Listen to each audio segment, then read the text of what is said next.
qaynona kelin birga yashashyapti. Kelin e'tiborsiz bo'lib, homiladorligi sababli qaynonaga ko'rsatish kerak bo'lgan yoki gapirish kerak bo'lgan munosabatida bir nojo'ya harakat qilib qo'ydi. Ataylab emas, o'sha paytda qaynona boshqacha buradi. Boshqacha burishini asosiy sababi men yoshligimda bunaqa bo'lmaganman-ku. 9 oylik homilam bilan bo'lsam ham qaynonamni ko'ziga qarab turardim. Shu og'zidan chiqqan so'zni hech qanaqa gap so'zsiz to'g'ridan to'g'ri bajarardim. Nima sababdan kelinim menga e'tiborsiz? Ularga shunaqa tuyuladi. Shuni tushunib yetish kerak.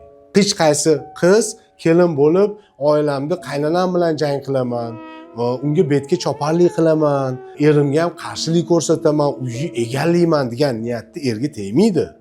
Baxtli bo'laman, farzandli bo'lib qo'sha qaraman, qaynonam, qaynotam bilan yaxshi munosabat qilaman, ota-onamdan ola olmagan mehrimni qaynonamdan olaman degan niyatda erga tegadi. Tushunasizmi? Shu qatorda kelinlar ham agar tarixida unga nisbatan ko'p kamsitilgan bo'lsa, haqoratli so'zli ishlatgan bo'lsa, ota-onasi, o'qituvchisi bo'lsa ham yoki o'zini radnoy opachasi bo'lsa ham, qaynonani oddiy, to'g'ri aytilgan so'zini ham kesatish ma'nosida qabul qilishi mumkin.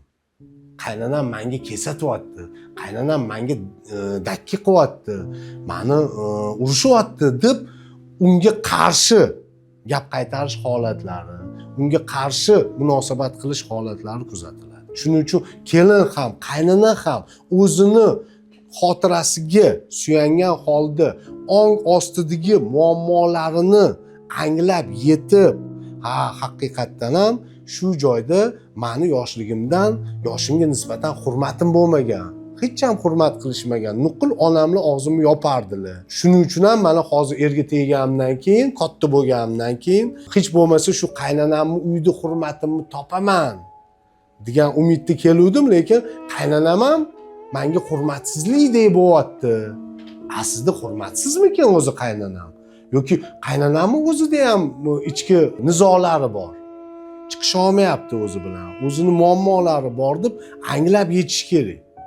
Va til topishga harakat qilish kerak kelin ham. Qaynonani ichki kechinmalarini anglab yetdimi kelin?